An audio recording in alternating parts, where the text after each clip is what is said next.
Hoje vamos falar um pouco sobre o motor Kappa 1.0 3 cilindros do grupo Hyundai, também utilizado pela Kia. Aqui no Brasil equiparam praticamente dois carros, ou o Hyundai HB20 1.0 ou o Picanto da Kia também 1.0. Os dois carros usam esse motor e já está no mercado há muito tempo. Esse motor chegou aqui no Brasil quando o HB20 foi lançado em 2012. Eu acho, se eu não me engano, o Picanto chegou até anteriormente. Então esse motor ele é até antes de 2012 aqui no país. Mas o HB20 é um carro que vende muito bem, né? Então é um motor que se tornou popular hoje em dia. É fácil de encontrar peça para ele aqui no país. Então é um motor compacto, 1.0, 3 cilindros, poucas peças, dimensão reduzida, né? Peso também reduzido e um motor bem eficiente e robusto.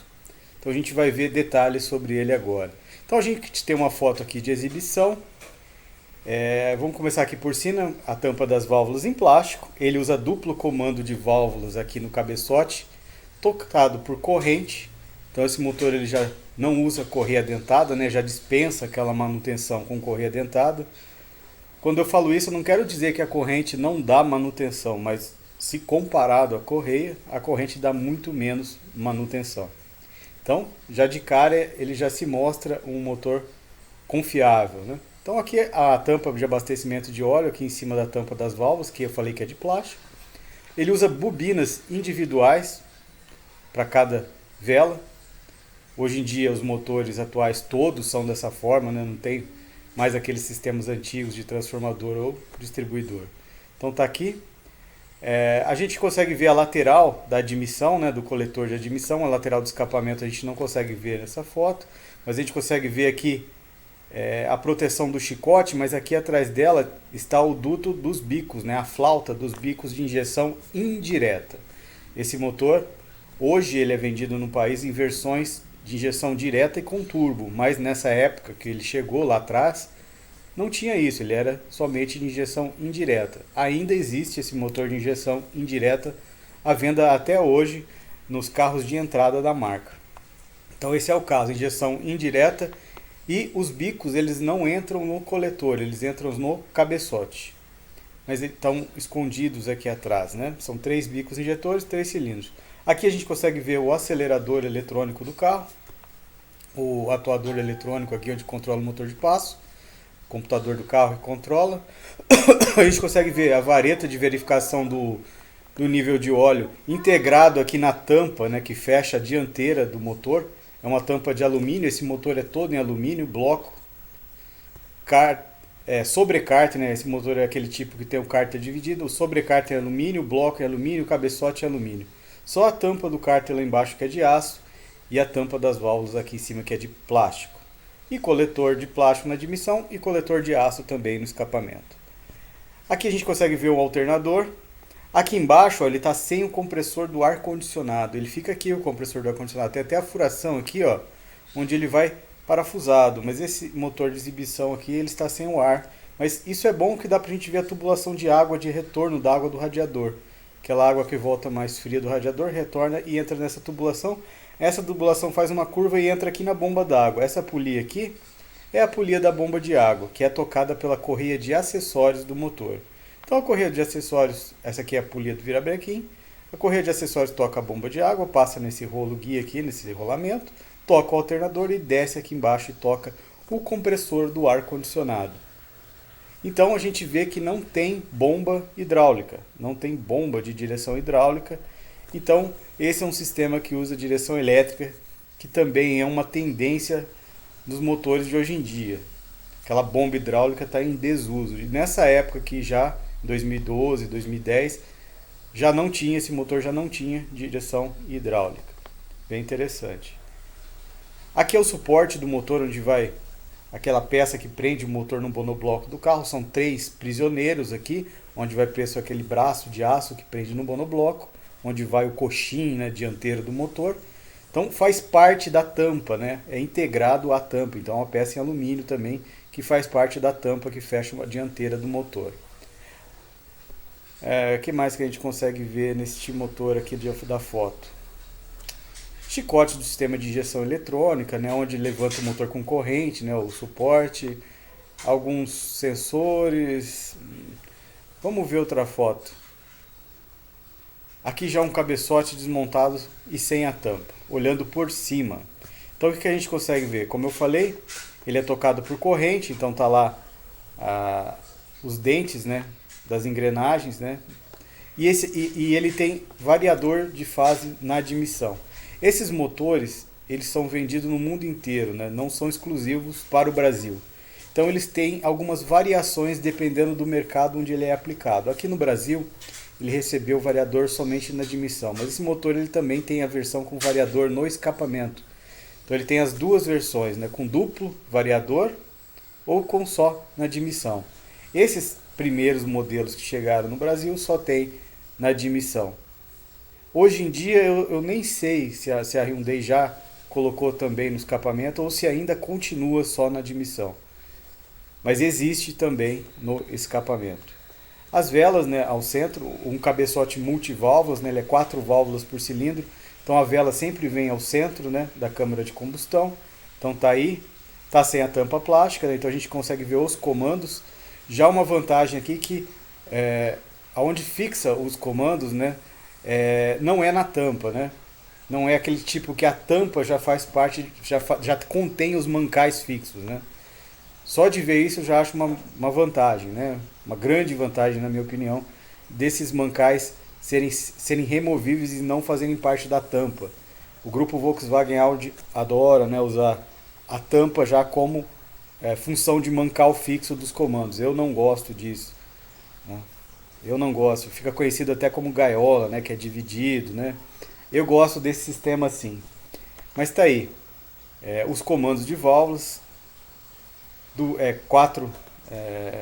São 2 válvulas por cilindro de admissão e 2 válvulas por cilindro no escapamento. O que mais que a gente consegue ver? Tubulação de retorno de água do cabeçote lá atrás, sensor de temperatura, derivações de água, onde vão mangueiras, e a gente consegue ver que esse mancal aqui da frente, ele é uma peça só e ele é bem mais reforçado que os de dentro. E ele contém 3 parafusos grandes que prendem ele aqui ao cabeçote. É aqui onde a corrente passa, né? Então a corrente ela tende a puxar os comandos para baixo, né? Tende a força, né, do motor puxando a corrente tende a puxar. Então eles colocam um mancal mais forte, mais resistente aqui na frente, aqui onde está a maior força. Aí depois os outros lá não precisam ser assim, né? Então são mancais fixos menores aqui. Deixa eu ver outra foto. Aqui outra foto do cabeçote. A gente consegue ver aonde entra o coletor de admissão. Tá com um prisioneiro aqui, mas são são 3, somente 3 prisioneiros que prendem ele o coletor ao cabeçote. A gente consegue ver os orifícios aonde entram os bicos injetores. Como eu falei, os bicos são de injeção indireta, não é direta. Só que não vai no coletor como muitos carros, né? Esse aqui vai direto no cabeçote. Então tá lá onde vai os bicos. E aqui a gente consegue ver um orifício aqui onde vai o atuador da polia que varia a fase do comando. Essa polia daquele tipo que atua com pressão de óleo, né? Pressão hidráulica. E aqui vai um atuador que controla a entrada ou a saída deste óleo pressurizado para dentro do variador, né? A entrada e a saída do óleo pressurizado. Então ele vai aqui nesse orifício. Então essa foto a gente consegue ver bem essa parte aqui onde vai o atuador, os bicos e aonde entra o coletor de admissão, né? Como que é a geometria, né? Não é circular, é tipo ovalizado. Ele, como eu falei, ele é 4 válvulas por cilindro. Então ele é um pouco ovalizado aqui para ter acesso às 2 válvulas de admissão, o ar, né? Entrar sem restrição, né, para as 2 válvulas de admissão. É um cabeçote bem compacto, é um motor bem compacto, né? Esses motores 3 cilindros eles têm essa qualidade, né, que é ser bem compacto e leve e usar poucas peças. Aqui a gente vê o cabeçote por baixo, é um cabeçote usado, então ele está sujo, mas a gente consegue ver as 4 válvulas por cilindro e a vela ao centro, né? Aqui, esses orifícios maiores aqui, onde sobe água para o cabeçote, do bloco para o cabeçote. Esses orifícios que circundam também as camisas aqui também, onde sobe água. O que sobe óleo é esse do cantinho aqui. E retorno de óleo é esses dois maiores aqui na lateral. A gente consegue ver de novo lá as tubulações. É a tubulação onde contém a válvula termostática. Esse motor ele só tem uma válvula termostática e ela fica alojada dentro deste tubo, né? Aqui é um sensor, eu acredito que é de pressão de óleo. Pela cara dele aqui parece ser um sensor de pressão de óleo, mas posso estar enganado. E aqui é tubulação de água e tubulação de água. Então tá aí o cabeçote por baixo. De novo, a mesma lateral da admissão, só que agora está sem os comandos de válvulas. A gente consegue ver os tuchos hidráulicos. Essas peças pretas redondas aqui são os tuchos. Olha que esse cabeçote ele não usa aquele sistema mais atual, que usa balancins roletados com tuchos aqui ao lado das velas, né? Fazendo aquele efeito gangorra para o comando acionar as válvulas. Ele não usa esse sistema, ele já usa um sistema mais antigo, que é aquele tucho hidráulico que vai alojado em cima da válvula, só que ele tem esse depósito, esse material preto aqui, é um material que ele tem um atrito menor, né?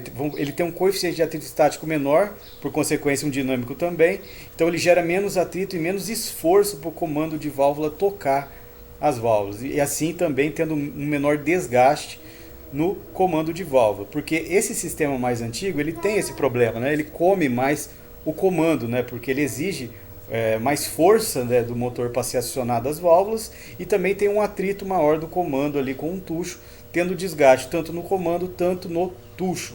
Então como que a Hyundai tentou pelo menos resolver isso fazendo a cabeça aqui do tucho tendo esse material nobre aqui. Eu não vou lembrar agora de cabeça qual que é o material que ele é depositado aqui em cima, mas é um material para diminuir atrito e preservar assim tanto o tucho quanto o comando. E de consequência gerando menos esforço do motor para acionar as válvulas.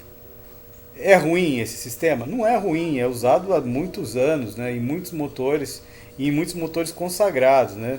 Deixa eu ligar na tomada aqui o computador. Mas é interessante, não? Os motores atuais já abandonaram esse sistema e a Hyundai ainda adotou esse sistema. Ele é até mais confiável, ele é mais robusto do que aquele com balancinho roletado, porque no momento de uma retífica esse aqui é bem mais fácil de arrumar do que o outro, que dá bem mais trabalho e talvez não fica tão bom quanto esse aqui. Ele está com o atuador hidráulico aqui, aquela peça que controla a passagem de óleo para a polia variável, tá? Essa peça plástica aqui é onde vai o chicote do computador, que é o computador do motor. Quem controla isso, né? Tudo computador que controla. Vamos ver outra foto. Aqui uma lateral do motor. De novo é o lado da admissão, só que está fechado aqui com um papelzinho alumínio onde entra o atuador. Só que a gente consegue ver todas as etapas do motor, todas as partes dele. Aqui embaixo é o sobrecárter, lá embaixo é a tampa do cárter de aço. Ele está com um filtro de óleo. É um filtro de óleo descartável, não é do tipo refil. Aqui é o bloco. Aqui é o cabeçote e lá em cima é a tampa das válvulas. E reparem que a tampa das válvulas contém também o filtro de ar, aquele espaço ali, a caixa, né, onde vai o filtro de ar. Então é uma peça só, né, onde vai o filtro de ar e a tampa das válvulas. A Hyundai aproveitou, já que é um motor compacto, e já embutiu tudo na tampa. É bem comum esse tipo de coisa, né, embutir peças, né, para diminuir até mesmo o custo, né, de produção. Então a tampa do filtro de ar é junto com a tampa das válvulas. Então tá aí, a gente consegue ver a tampa da frente também de alumínio que fecha a frente do motor. Então aqui esse buraco aqui é onde vai o motor de partida. Tá sem o motor de partida, mas ele vai aqui. Então tá aí como que é as partes do motor capa 1.0. Aqui a gente tem o sobrecárter, que é aquela que é a parte de baixo do bloco do motor. Todo motor de alumínio precisa desse reforço, que é chamado de sobrecárter, também em alumínio, para dar mais resistência à parte de baixo do bloco.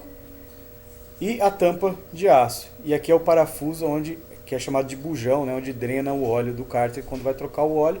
E aqui ao lado já é onde é alojado o filtro. E repare que é um filtro em pé, então é um motor bem fácil de trocar óleo.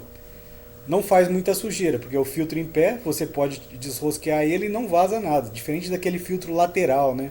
Que quando você solta, faz aquela lambuzeira de óleo, né? Então, um motor bem fácil de trocar óleo.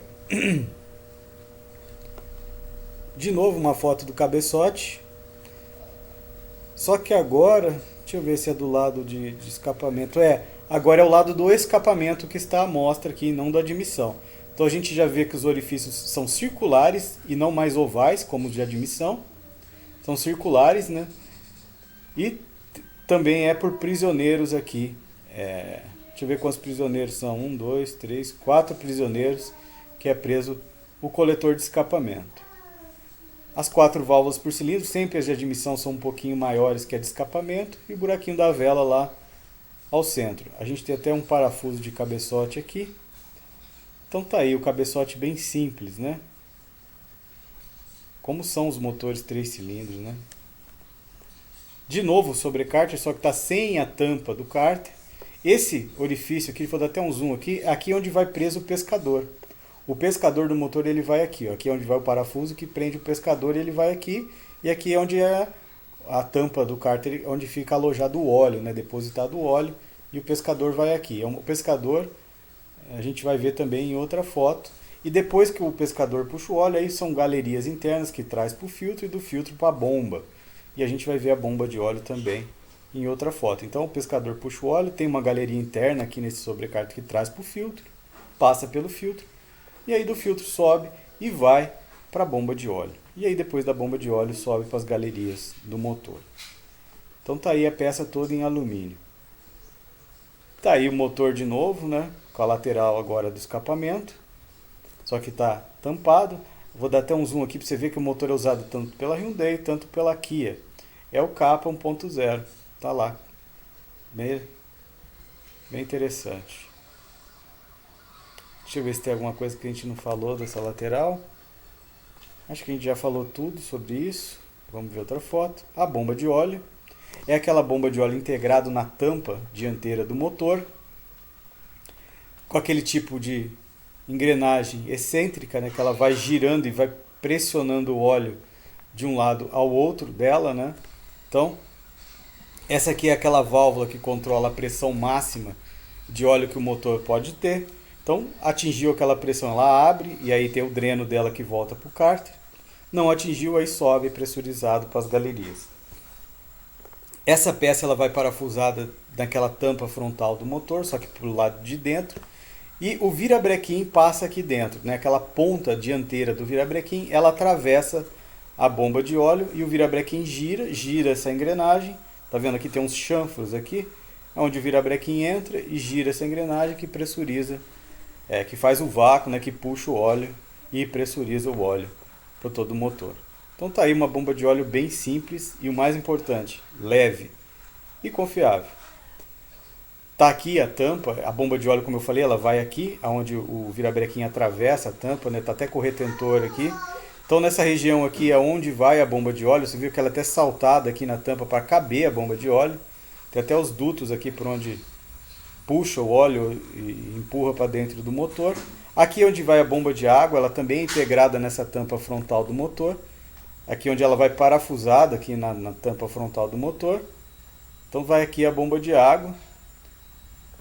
Então essa tampa do motor ela tem várias funções, né? Ó, ela contém a bomba de água, ela contém a bomba de óleo, ela contém o suporte, né? Aonde vai preso o motor no carro, né? Onde vai o suporte, o coxinho do motor do carro, além de ser uma tampa, né? E fechar toda a dianteira do motor. E também aqui a gente não está vendo, mas vai o sensor de rotação aqui na lateral. Tem um orifício aqui, eu não sei se a gente vai conseguir ver isso melhor em outra foto. Ainda também contém aqui onde vai o sensor de rotação do motor. Então é uma tampa que tem várias funções, né? Integrou várias peças para deixar bem mais compacto, leve e até mesmo barato para a fábrica. A tampa por dentro, aqui onde vai a bomba de água parafusada, ou ela parafusada aqui. Água não, óleo. Olha a bomba de óleo parafusada aqui. Então aqui é a bomba de óleo, onde ela vai presa. E ela pressuriza o óleo aqui por esse orifício para dentro do bloco. E aí lá no bloco entra para as galerias, que vai para o virabrequim e sobe o cabeçote. E aqui é onde vai a bomba de água. E aqui é onde a bomba de água pressuriza também a água para dentro do bloco, para as galerias do bloco. E o silicone aqui, né? Tem um cordão de silicone aqui, onde prende essa tampa ali na frente do motor. Ele não usa junta, é por cola mesmo. Então, essa tampa aqui está sendo colocada no motor, né? Aqui é a tampa das válvulas, que eu falei que contém já a caixa do filtro de ar. Deixa eu dar um zoom. Então aqui a boca, onde entra, né, a mangueira de ar, né, de admissão de ar. Aqui onde vai aqueles anéisinhos de vedação das velas, né, da tampa. E aqui onde vai, né, a junta da tampa das válvulas. Então, uma tampa de válvulas em plástico bem comum, só que ela tem essa característica de conter o filtro de ar junto com ela. Então tá aí ela. Vamos ver outra foto. Aqui o o pescador. O pescador que fica lá no sobrecárter. Eu já até mostrei em outra foto onde ele vai preso lá no sobrecárter. Mas aqui é ele, né? Onde que ele vai lá. E é uma peça de plástico. Então tá aí. O motor aqui é um cofre de um HB20. Então como que o motor é alojado lá? Reparem que ele usa uma tampa. Ele não tem aquele sistema de vaso de expansão como é comum hoje nos motores. Ele usa um sistema mais antigo, que é aquele sistema com tampa. E a própria tampa quem faz o controle do excesso de pressão do sistema. Então tem um tubinho aqui, ó, tá sem a mangueira, mas esse tubinho vem uma mangueira e tem um recipiente onde o excesso sai por essa e vai para o recipiente, e aí lá fica. E aí depois, se precisar, é uma via de mão dupla, né? Ou enche o recipiente ou esvazia, dependendo da necessidade do sistema de arrefecimento. É um sistema mais antigo, mas como eu falei, esse motor ele foi projetado para ser vendido no mundo inteiro, e tem lugares do mundo que ainda usam esse sistema, por exemplo, os Estados Unidos. Lá é desta forma ainda. Então a Hyundai já fez de um jeito que já vai ser aceito em qualquer lugar que esse motor for vendido. Então tá aí.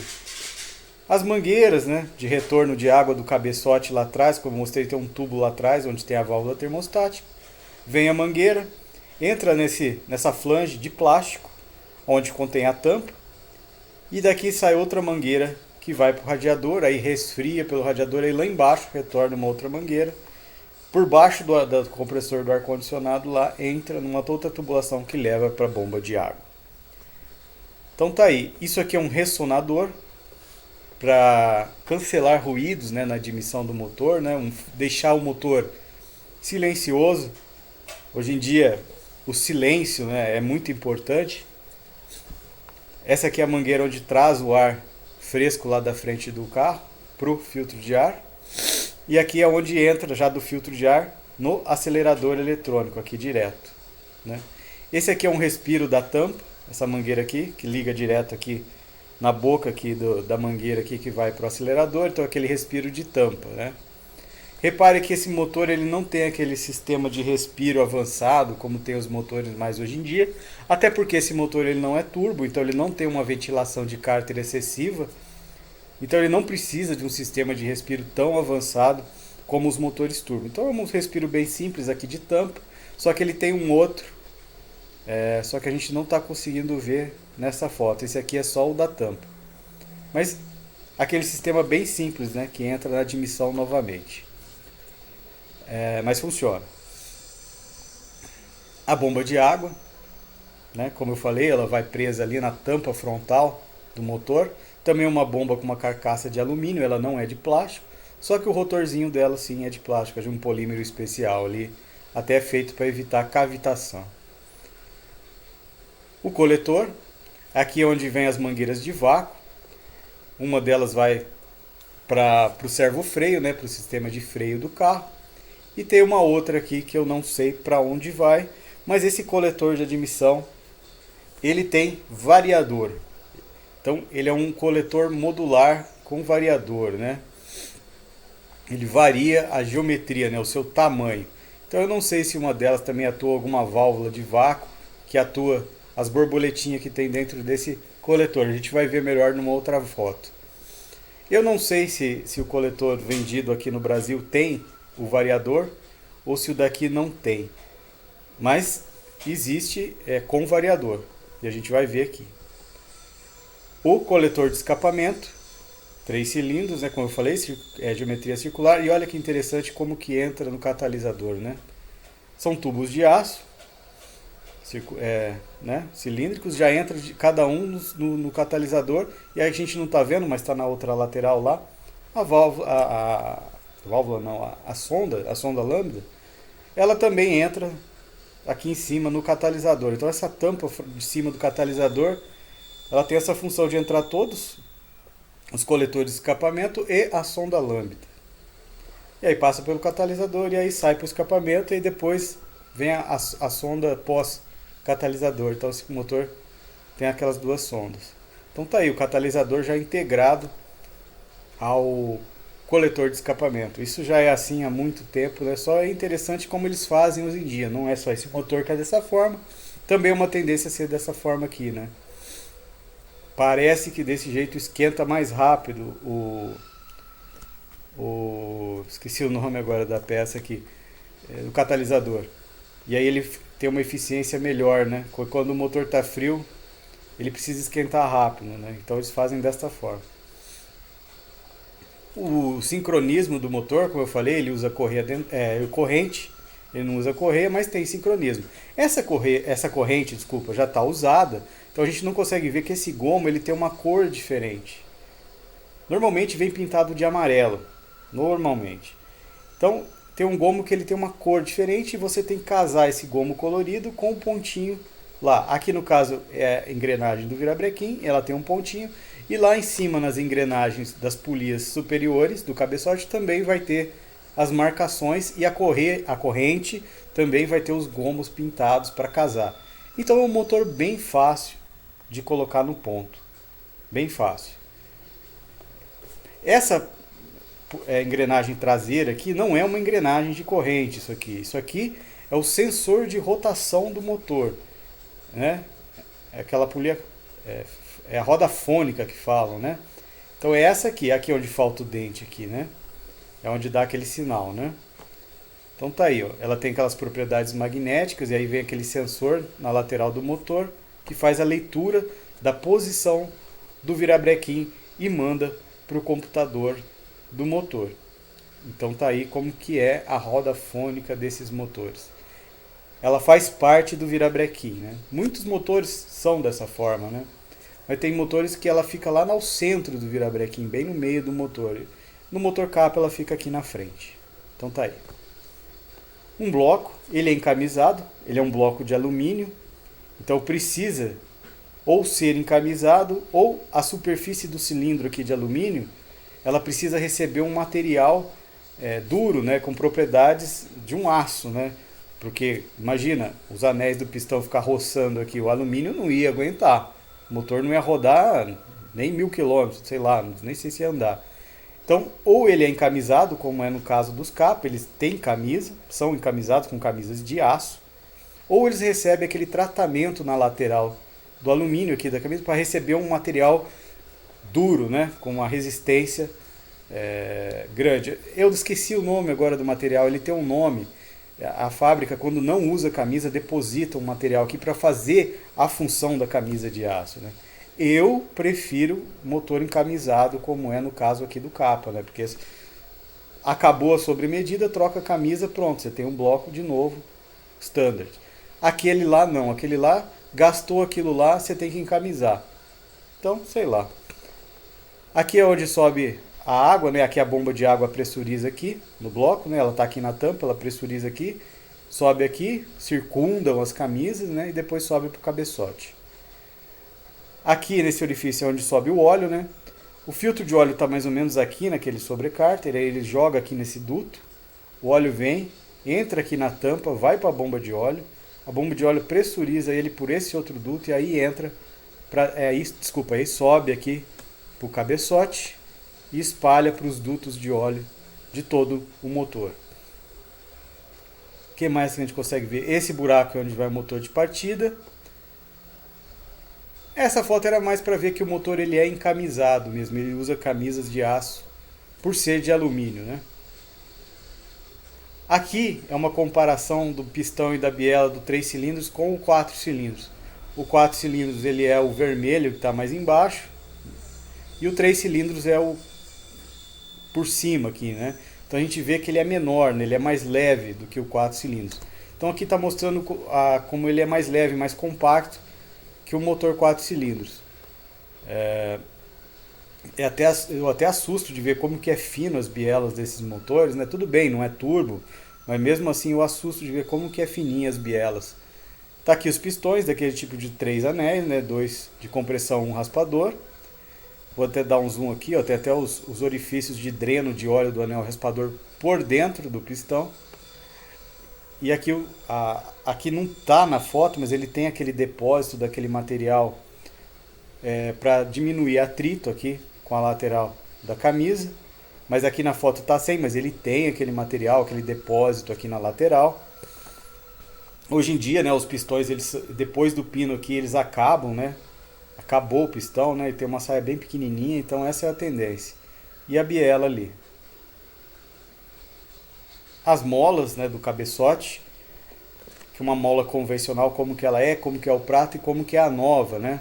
Ela usa um prato reto, chato, plano, e a mola é daquele tipo que diminui, né? Ela diminui seu diâmetro aqui na ponta, né? A gente vê muito isso em suspensão dos carros mais atuais. Ela é dessa forma, as suspensões, e eles adotaram a mesma tecnologia para as molas das válvulas, né? Ela tem uma atuação assim no princípio um pouco mais macia, mais mole, né? Mas depois do primeiro, segundo, no segundo para o terceiro aqui já vira uma mola convencional, né? Então tá aí como que eles usam, né?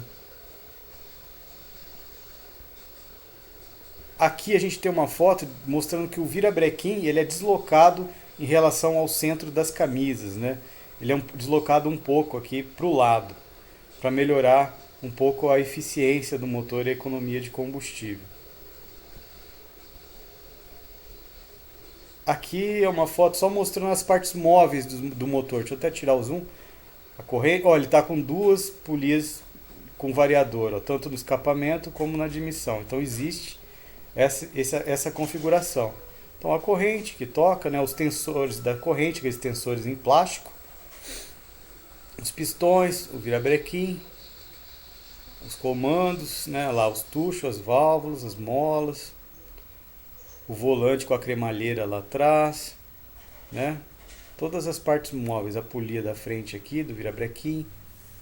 Então é um motorzinho bem compacto, né? As duas polias, aqui eu vou dar um zoom para mostrar. Então as duas funcionam com pressão de óleo. Então o óleo entra, vamos supor que ele entrou nessa... Aqui são os limitadores, esses pinos de aços aqui, são os limitadores desses variadores aqui. Isso aqui ele pode bater nesse pino e pode rodar para cá e bater nesse pino. Então essa é a quantidade que ele consegue variar, o tanto que ele consegue vir daqui até nesse daqui. Então o óleo, vamos supor que entrou nessa região aqui, vai empurrar ele para aquele pino. Aí o atuador funciona ao contrário, joga o óleo naquela região, ele vai bater nesse pino. Então é isso que ele faz, vai de um lado para o outro. E aí quem controla o quanto que ele vai, né, é o atuador lá que eu mostrei que entra na lateral do cabeçote. Vamos ver outra foto. Aqui os tuchos, com aquele material que eu falei que é depositado em cima para diminuir o atrito, né? Os tuchos hidráulicos. Opa, foi muito. Os pistões, deixa eu ver se é o próximo, isso. Aqui os pistões, aquele material para diminuir o atrito aqui. Então tá aí os pistões. O virabrequim com sensor de posição lá, ó, tá vendo? Integrado a ele. Então tá aí o virabrequim, as bronzinas, né? Então tá tudo aí. O coletor de admissão, como eu falei, ó, uma válvula de vácuo aqui. Então, como eu falei, ele tem válvulas dentro dele que modificam o seu comprimento, né? Então acho que a gente vai ver aqui numa outra foto, ó, tá ele aqui. Deixa eu achar a foto. Essa aqui, ó. Dentro dele tem essas válvulas que ou elas estão fechadas Quando o motor está parado ou em baixas rotações, elas estão fechadas. E aí o ar entra para dentro do cabeçote pelo maior caminho possível.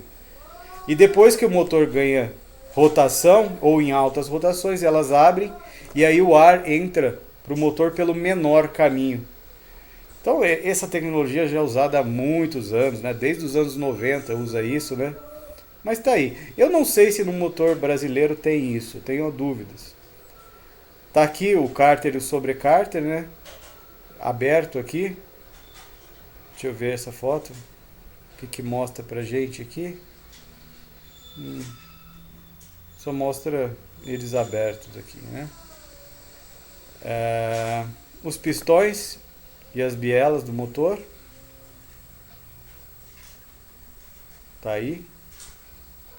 Não são forjados, né? Motor aspirado. São fundidos de aço. Uns pinos bem pequenos, né? São pistões bem leves, bielas bem leves, né?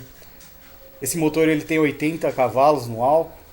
Então é um motor bem eficiente e ele é econômico, esse motor. Ele é bem econômico. Os motores 3 cilindros eles têm essa característica, né? Eles são econômicos. O torque vem mais cedo, né? Os 3 cilindros comparados com 4, o torque vem bem mais cedo e o torque é maior do que os 4 cilindros, né?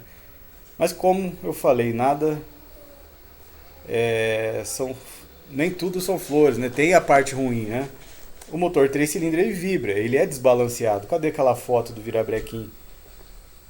Deixa eu achar aquela foto. Aqui é a foto do virabrequim. Você vê, esses 2 cilindros eles são balanceados, ó. Um contrapeso está para cá, o outro contrapeso está para lá, tá vendo? São balanceados. Mas ó o terceiro. O terceiro não, o contrapeso está para cima. E você vê, tem um pistão chegando lá em cima e um começando a descer. E esse aqui está aqui embaixo. Então esse pistão aqui ele é desbalanceado em relação a esses dois. Então por isso que o motor 3 cilindros vibra. Não tem como balancear esse terceiro pistão aqui. Ele fica numa situação estranha, né? Então ele vibra. Então o motor 3 cilindros ele tem essa característica de vibrar. Então esse é o ponto ruim desses motores, né? Ele vibra. Mas hoje em dia a engenharia corrige isso com os coxins, né? Coxins hidráulicos, né? Para absorver essa vibração e não passar para o carro, né? Você não sentir aquela vibração quando você está dirigindo. Então é isso. Acho que é isso que eu tinha para falar, pessoal. O HB20, né, é um carro que, se eu não me engano, foi o segundo mais vendido no Brasil durante muito tempo. Então é um carro que vende muito bem. Então esses motores eles ficaram muito populares aqui no Brasil. Você já encontra peça para eles com muita facilidade, até mesmo em ferro velho, peças usadas. Então são carros que têm uma manutenção bem fácil, né? Então é isso que eu queria falar sobre esses motores, pessoal. Até o próximo vídeo.